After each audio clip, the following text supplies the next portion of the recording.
Bapak Ibu, eh, kita akan segera mulai, tapi sebelum saya mulai, saya sekedar menyampaikan aturan main sederhana Bapak Ibu. Sesinya juga ini Bapak Ibu kalau mau nanya kapanpun juga bisa, tapi nanti paling saya akan memberikan kode apakah memungkinkan atau tidak. Sederhananya Bapak Ibu ya. Di YouTube itu hanya sekitar 15 sampai 20 menit saja. Begitu Bapak Ibu ya. Oh ya, saya lupa memberitahu bahwa kami tidak memberikan slide presentasi kepada Bapak Ibu ya. Jadi slide presentasi tidak diberikan, rekamannya juga yang full tidak kami berikan. Ada alasannya Bapak Ibu ya. Jadi kami percaya bahwa masalah kepemimpinan ini bukan hanya masalah pengetahuan saja. Dalam arti kalau kami memberikan slide kepada Bapak Ibu, dan boleh bertanya Bapak Ibu kalau tidak jelas. Ribuan gereja Bapak Ibu di ratusan negara, fokus kami hanya satu, yaitu mengembangkan pemimpin Bapak Ibu ya. Bukan kepemimpinan yang kami kembangkan, tetapi pemimpin. Ini penting sekali berbedanya Bapak Ibu, karena kalau kita mengembangkan pemimpin, maka kepemimpinan itu sendiri akan berkembang. Dan juga untuk memperkuat gerakan yang sudah ada, kami percaya tidak hanya leader source saja, sehingga terjadi erupsi transformasi di Indonesia. Kalau Bapak Ibu perhatikan, ada dua kata yang strong sekali di sini, yaitu tsunami dan erupsi. Mungkin Bapak Ibu terdengarnya klise Bapak Ibu, tetapi kami tidak menganggap ringan kata-kata ini, karena kami percaya tsunami dan erupsi ini memang hubungannya dengan bencana alam, tapi kami ingin membalikannya mulai dari sekarang Bapak Ibu. Tidak, karena pemimpin yang sehat bukan pemimpin yang sempurna. Transformasi itu hanya tinggal waktu saja Bapak Ibu. Dan Bapak Ibu semuanya yang hadir di sini, kami bersyukur Bapak Ibu ikut terjun di dalamnya bersama-sama dalam kegerakan ini Bapak Ibu ya, puji Tuhan. Sekedar gambaran Bapak Ibu, semua yang kami lakukan, training yang kami lakukan, pendampingan yang kami lakukan, itu berdasarkan framework berpikir ini Bapak Ibu, bahwa kita itu ada di sini. Bapak Ibu yang sudah pernah ikutan beberapa training kami, pasti Bapak Ibu sudah tahu bahwa pemimpin itu diubah oleh orang yang berpikir dan bertindak. Artinya Bapak Ibu, ada yang namanya keseimbangan. Terlepas apakah dia percaya Yesus atau tidak Bapak Ibu. Prinsip ini berlaku Bapak Ibu. Apalagi kalau kita percaya Yesus dan kita bawa kebenaran Injil dalam setiap bidang kita Bapak Ibu ya. Pada umumnya kalau Bapak Ibu pikir, biasanya pemikir terbaik itu kalau kita mau asumsi, biasanya kita mikirnya adalah pemimpinnya. Kalau berdasarkan pengamatan kami Bapak Ibu, ini saya nggak kasih datanya, mohon maaf ya. Orang-orang yang tidak sukses tapi talentanya luar biasa. Menurut Bapak Ibu, kalau kita masih masuk dalam konsep berpikir dan bertindak, saya lupa yang pemimpin di Afrika, Nelson Mandela, dia bilang bahwa kalau kita hanya punya, di Kisah Para Rasul Bapak Ibu, 17 ayat 21, belajar, ketika selesai belajar itu seolah-olah hanya di Indonesia saja Bapak Ibu, gitu kan? Jadi kita tidak bisa Bapak Ibu. Ini penekanannya masih di berpikir dan bertindak Bapak Ibu ya. Kita harus seimbang antara cara kapasitas kita berpikir dengan kapasitas kita bertindak, harus seimbang. Kita harus bisa melihat esensi. Nah, berpikir itu kadang itu bisa memberikan kesan hikmat dan tingkat akademis yang mendalam. Ini kan kesannya bisa macam-macam Bapak Ibu ya. Nggak hanya berpikir saja, tetapi tindakan kita. UPG itu adalah Unreached People Group. Kemampuan berpikir dan bertindak yang ada di Leader ID Bapak Ibu ya. Yang perlu kita semua miliki, ya mungkin nggak semua list ini, tetapi kita paling nggak perlu mengembangkan masing-masing Bapak Ibu. Dalam kita membangun pemimpin. Terima kasih Pak Stanley untuk informasinya tentang aplikasi tentang UPG. Bapak Ibu, kira-kira apa yang bakal terjadi Bapak Ibu kalau kita seperti itu? Kalau yang NATO itu mungkin arahnya ke yang berpikir ya Pak. No action, talk only. Justru ini orangnya narasinya action only Pak. Ya, ini bahaya. Kalau boleh saya bilang ini adalah salah satu cognitive bias Pak. Yaitu oversimplification. Jadi kayak contoh mau ngerubah bahasa di handphone kita, nggak ada one touch-nya kan Bapak Ibu. Kalau nggak mau ribet itu sebenarnya sikap hati kita bagaimana Bapak Ibu? Kalau kita kembali cek hati kita. Nah ini hal yang sering kita alami Bapak Ibu. Kalau misalnya hanya kemampuan berpikir saja, apa yang terjadi Bapak Ibu? Boleh partisipasi lagi Bapak Ibu. Bahas bentar yang Pak Stanley Ginoga. Contoh nyata di lapangan Pak. Contoh nyata di lapangan kalau kita hanya bertindak saja, langitnya itu jadi abu-abu Bapak Ibu. Masalahnya itu di mobil yang belum turun ke jalan atau mobil yang ada di jalan Bapak Ibu. Dan kalau dalam konteks gereja ada banyak sekali Pak Stanley yang ada di gereja Bapak Ibu. Kalau tipe pemikir dan dia kemampuannya untuk membuat orang yang bertindak bagaimana? Menjadi teladan Pak, pemimpin harus ada di ujung pergerakan itu sendiri. Itu Bapak Ibu, perbedaan mendasarnya ya. Karena kita tahu bahwa kepemimpinan bukan posisi Bapak Ibu. Saya suka sekali terjemahannya. If you wait for perfect condition, you will never get anything done Bapak Ibu. Kalau di Alkitab Bahasa Indonesia, Bapak Ibu baca, kalau kita menunggu angin arahnya tepat dulu, angin nunggu arah ke sana dulu, nggak bisa Bapak Ibu, karena kita tinggal di dunia yang cermati Bapak Ibu bahwa nggak akan nyaman Bapak Ibu kepemimpinan itu. Kondisi sempurna tanda kutip apakah yang selama ini atau yang pernah kita tunggu Bapak Ibu? Menunggu permintaan dan kesiapan orang yang dilayani. Ya itu juga bisa Bu ya, tetapi seharusnya kesalahan umum pemimpin adalah gagal membuat keputusan. Nah itu tentu saja kalau kondisinya bisa menunggu itu sangat ideal Bapak Ibu ya. Tetapi kalau kondisinya kan seringkali tidak bisa menunggu kita siap Bapak Ibu. Kita harus tidak ada ruang untuk berbuat salah. Sehingga kita terbiasa bahwa setiap kali kita salah itu hukuman menanti. Dan pada saat kita melakukan hal yang benar tidak ada afirmasi. Yang mungkin kita nggak sadar Bapak Ibu. Saya biasanya seringkali menemukan yang seperti itu. Itu berhasil finish well, menyelesaikan dengan baik. Beberapa fakta yang disampaikan di sana sangat memprihatinkan Bapak Ibu tentang kepemimpinan Kristen di Indonesia. Bagian pertama dari bagaimana kita bisa memimpin dengan baik, leading well, adalah keseimbangan antara kemampuan berpikir dan bertindak. Bagian keduanya adalah Bapak Ibu, kita bicara tentang bagaimana kita menghadapi resiko. Kenapa? Karena pemimpin yang baik, good leaders, tidak takut apapun yang ada di sekitarnya menjadi makanan Bapak Ibu. Sangat bisa gitu kan.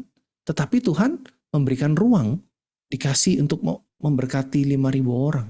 Tapi bicara tentang pergerakan Bapak Ibu ya. Dari analisa itu Bapak Ibu yang ambil keputusan. Apakah kita akan mencoba? Karena kalau kita tidak mencoba, kita akan kehilangan kesempatan untuk menemukan cara yang baru Bapak Ibu. Dan itu artinya untuk selalu berinovasi. Karena pemimpin ini seharusnya adalah motor dari perubahan itu Bu, Bapak Ibu, dalam sebuah organisasi. Pemimpin itu adalah motornya. Nah ayo ini kita diskusi Bapak Ibu. Kurang kreatif kalau menurut Bu Sony. Oke, dana dan kesempatan. Takut tidak diterima idenya berarti ya. Ibu Melisa, Ibu Ana tidak ada network untuk belajar hal baru. Sulit ya, kalau aturan kaku berarti udah pakem gitu ya. Resistensi untuk berubah. Nah, berarti zona nyaman atau paling nggak kita bisa, kalau bahasa sekarang itu bahasa startup Bapak Ibu adalah pitching. Kita harus bisa pitching, leading up. Masih menghadapi resiko Bapak Ibu. Pemimpin itu, sebagai pemimpin kita perlu mendorong orang lain untuk berani melangkah dalam ketidakpastian. Waktu kalau Bapak Ibu perhatikan, Tuhan Yesus waktu mengutus 70 muridnya, itu kan ada mereka disuruh untuk mengusir setan kan? Untuk masuk ke rumah-rumah kan, dan ada Tuhan udah kasih tahu bahwa mereka akan mengalami kesulitan, yang mana itu adalah dinamika eksperiensial. Kita juga harus berani melangkah sebelum kita mendorong orang. Ini tadi yang hubungannya dengan pertanyaan Pak Stanley kalau nggak salah ya. Dan ini sifatnya strategis karena kita mau belajar. Apakah kita mau belajar? Apakah kita berani melewati kegagalan itu lagi Bapak Ibu? Karena kegagalan itu bisa suatu hal yang traumatis Bapak Ibu. Kalau kita mau belajar kesalahan, menghadapi resiko dengan baik, kita perlu lakukan dengan cepat. Misalnya pada saat COVID kemarin, gak ada yang berani nyoba bikin webinar Zoom. Dan selama website yang kita isi adalah website yang benar, itu rata-rata Bapak Ibu ya, seputar memang inovasi teknologi. Tapi harusnya kita berkawan dengan teknologi Bapak Ibu. Makanya Yahoo langsung bangkrut gara-gara Gmail waktu itu. Kalau Bapak Ibu Gen Z atau Gen Y mungkin paham, kalau yang Gen Z pasti roaming Bapak Ibu. Hal-hal praktis yang kita bisa lakukan untuk mengatasi resiko dan kegagalan Bapak Ibu. Kita perlu mempertimbangkan kemungkinan yang ada dari sebuah eksperimen yang akan kita lakukan. Yang keempat, kita perlu mencoba hal-hal yang mungkin aneh pada awalnya Bapak Ibu. Tuhan Bapak Ibu. Karena kalau kita hilangkan Tuhan dalam persamaan ini dalam daftar ini murah. Berarti kalau kita mau bereksperimen, pastikan yang murah-murah saja. Kalau mau pakai software baru, cari yang free trial dulu Bapak Ibu. Yang gratis 30 hari boleh nyoba. Atau kalaupun bayar, ya mungkin under berapa? Under 500.000 atau under 1 juta. Ya tergantung budgetnya Bapak Ibu ya. Murah itu kan relatif, tergantung budgetnya. Sesuai dengan visi gereja atau enggak? Atau arahan pergerakan yang gereja inginkan, pertumbuhan rohani yang pemimpinnya ingin capai atau enggak. Baru langsung dikonversi menjadi sebuah tema. Tapi tentu saja tidak mentah-mentah Bapak Ibu ya. Lewat diskusi, lewat. Bapak Ibu pakai AI enggak Bapak Ibu? Ini Bapak Ibu tinggal upload bukunya. Follow apa yang harus kami lakukan berdasarkan Lawson Report itu. Wah dikasih Bapak Ibu 2 halaman A4. Minta rangkumannya, minta dirubah, minta dibantu dia untuk bikin konsep praktis atau game atau pengajaran atau tema. Bisa Pak semuanya. Tetapi tentu saja kita harus hati-hati menggunakan jangan. Kalau enggak itu berarti sikap hati kita malas. Jangan, sikap hati kita harusnya adalah supaya itu jadi, artinya apa? Seperti yang saya udah bilang tadi, bahwa kita perlu memberikan teladan bahwa kalau ketika ada yang audiens kita mungkin udah punah dengan cara itu. Contohnya apa? Dibandingkan dengan sosial media, kalau Bapak Ibu tahu sosial media, apa? Anak-anak kan butuh curhat. Karena mental health kayaknya. Tempat curhat, inovasi, dan kita nggak bisa sendiri. Dan kalau inovasinya sudah ada Bapak Ibu ya, kita perlu dukung. Bisa berhasil. Dan biasanya kebanyakan investasi itu gagalnya banyak dulu, baru berhasil Bapak Ibu. Tentu saja menciptakan safe space juga salah satu Bapak Ibu. Dengan penuh passion, dengan penuh kredibilitas dan penuh kejelasan, inovasi itu akan mengalir dengan cepat Bapak Ibu. Yang berikutnya Bapak Ibu, kita perlu mencoba ide-ide yang mungkin tidak umum awalnya. Orang yang curhat itu Bapak Ibu, ada 3.000 orang Bapak Ibu. Instagram baru muncul dan orang nggak mikir kalau nginjil itu bisa lewat. Kalau gagal, paling tidak kita belajar sesuatu Bapak Ibu. Nyawa dari sebuah organisasi adalah pasokan inovasi yang tanpa henti Bapak Ibu. Pasti kemungkinan masalahnya beda nggak Bapak Ibu dengan masalah 10-15 tahun lalu?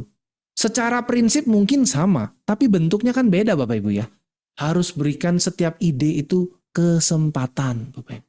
Komunikasi Bapak Ibu. Ada pesannya Bapak Ibu. Kalau kita terlalu menolak cepat ide baru, artinya kita bilang bahwa ide bagus. Mengundang inovasi dan berani untuk mengambil resiko. Nah, itu tentu harus kita tunjukkan dengan kita menghargai orang yang mau mengambil resiko Bapak Ibu. Gitu kan? Nggak selalu naik gaji. Tapi ada dapat penghargaan. Berarti kita, karena kalau kita tidak melakukan evaluasi setiap kegagalan dan setiap keberhasilan, artinya kita membiarkan kesempatan untuk belajar itu mengalir begitu saja. Yang bisa kita lakukan ke depannya supaya, nah itu adalah beberapa pertanyaan pembimbing Bapak Ibu kalau Bapak Ibu ingin mengevaluasi kegagalan dan keberhasilan. Evaluasi bisa menjadi budaya yang menyenangkan karena biasa jadi penghakiman. Apa hal yang baik? Dan kita lakukan dengan tulus, gak hanya klise, dengan komunikasi terlebih dahulu. Gitu Bapak Ibu. Jadi ini bahasanya kemampuan untuk berpikir dan bertindak secara bersamaan Bapak Ibu. Ayo harus mulai dari mana nih Bapak Ibu? Semak belukar ada apinya tapi tidak terbakar. Nah itu kan mengundang perhatian. Nah kita masuk ke bagian akhir nih Bapak Ibu. Untuk supaya kita bisa leading well atau memimpin dengan baik. Visi dan pengembangan kepemimpinan Bapak Ibu. Supaya nempel, supaya orang paham. Dan kita juga perlu menghidupi visi itu tentu saja ya. Dan kita perlu menghubungkan, memberikan mereka gambaran bahwa dampak jangka panjangnya itu apa kalau kita terus menghidupi visi ini. Relevan ya Pak Martin Sibarani ya ketika bicara mengenai CV ya. Visi. Orang yang kita pimpin punya pengalaman memimpin tetapi kita juga ikut mendampingi. Nggak hanya main suruh-suruh aja. Kalau itu mungkin namanya bukan delegasi bro. Walaupun mungkin tindakannya sama tetapi sikap hatinya kan beda. Itu lebih kepada kalau aku kategorikan bosi. Kita lanjut. Kalau kita hadir dalam pertemuan-pertemuan yang sifatnya strategis, kita udah sampaikan nih bahwa visi jelas, kita arahnya mau kemana. Pastikan bahwa, nah itu kita sebagai pemimpin, kita harus terus memastikan itu Bapak Ibu. Mungkin nggak dengan micromanaging ya, tapi mohon maaf Bapak Ibu. Kalau kita bilang dengan seperti itu, tahun ini kita mau fokus pengembangan pemimpin. Karena kita harus tahu Bapak Ibu, kita tidak bisa memimpin selamanya. Tapi saya nggak akan bahas detail di sini Bapak Ibu ya, karena ini akan dibahas detail di sesi Building Healthy Leaders. Karena kalau kita mengabaikan pengembangan pemimpin, itu akan menciptakan ceiling atau batasan Bapak Ibu. Seperti langit, kalau kita rumah itu punya atap, itu pun yang direkrut pun di gereja lain karena dia tidak diberikan kesempatan untuk memimpin di gereja lain Bapak Ibu. Jadi seolah-olah pemimpin seniornya ya pengen mimpin terus, mungkin post power syndrome. Di hari pertama saya menjabat Bapak Ibu, saya one on one dengan 30 staff yang ada. Kita hanya bahas di level pengetahuan atau akademis saja. Itu bukan masalah hati gitu Bapak Ibu. Dan ini harus dimulai nggak lain dan bukan dari pemimpin lagi Bapak Ibu ya. Berat ya Bapak Ibu ya, jadi pemimpin Bapak Ibu. Sarjana kita, kepintaran kita, pengalaman kita, waduh nggak bisa Bapak Ibu. Kalau itu bisa, kira-kira Tuhan akan tunjukkan itu nggak Bapak Ibu? Yesus akan kasih teladan itu nggak? Yesus mengambil gelar pemuka agama. Kalau memang itu yang Tuhan Yesus mau lakukan. Benar nggak Tuhan, Bapak Ibu? Kalau kita lakukan itu, kita akan bisa mengundang inovasi. 5K ini disebut sebagai area, ya boleh mengisi form feedback ya Bapak Ibu ya. Boleh turn on cam juga. Materinya Pak Moritz saya nggak bisa share ya Pak Moritz, mohon maaf. Sudah diaktifkan Pak, mohon maaf ya. Oke, saya akan merespon dari chat Pak Stanley. How we can approach them in a nice way, begitu Pak Erik. Ya, makasih Bu. Ini adalah masalah klasik gap antar generasi seperti Ibu ya. Berarti Betul. apakah pemimpin Ibu ini boomers atau sebelumnya boomers atau X Bu? Referensi-referensi, success story, hal yang ingin kita lakukan, exposure, video-video mungkin. Sehingga dari berbagai Bapak Ibu. Jadi masalah apa yang Bapak Ibu hadapi di organisasi, kami akan coba kami akan mendesain sebuah program yang sifatnya holistik tentu saja, sehingga itu bisa menyelesaikan masalah Bapak Ibu dalam jangka pendek dan dalam jangka panjang.